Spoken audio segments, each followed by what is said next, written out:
Mga idol, good time.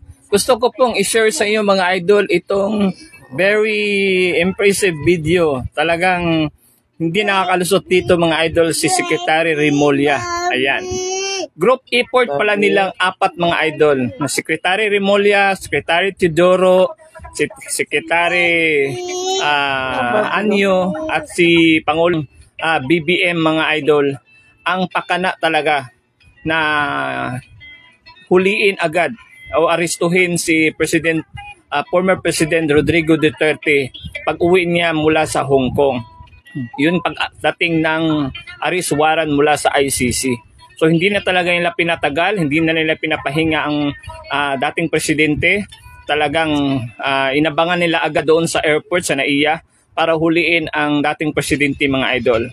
So sa mga kadahilanan na dahil may mga issue talaga dito mga idol na kailangan nilang ilihis yung mga issue. Tulad ng issue doon sa Bicam na mga blanco na Bicam at tulad doon sa issue na pagkamatay ng isang businessman na Rastan na namatay doon sa Amerika.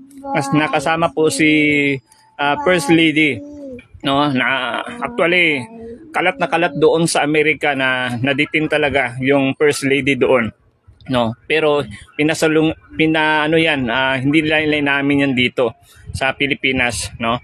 And may mga report na dumating na nga dito yung First Lady, pero yung report doon sa Amerika hindi po nila pwede yung i-deny dahil marami po mga international media doon na nagre-report pero hindi po binalita dito sa Pilipinas. So ito naman dito mga idol kang dating presidente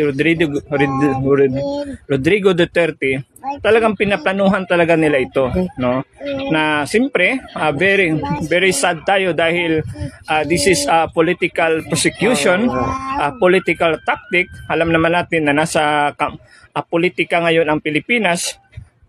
Talagang garapalan ito, no, na pinapahuli talaga yung ating dating presidente. Ngunit itong ginawa na move ni Bongbong Marcos ay isa itong pagkakamali mga idol dahil talagang yung simpatya ng mga tao talaga dito.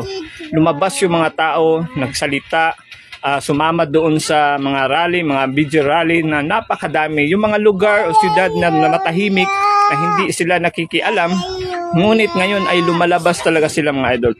At isa pa dito, marami po mga supporters si Bongbong Marcos mga idol na talagang lumipat talaga, sumama doon sa mga rally, sa mga video rally at hindi nila matanggap yung nangyari ng dating presidente. Kaya ayun,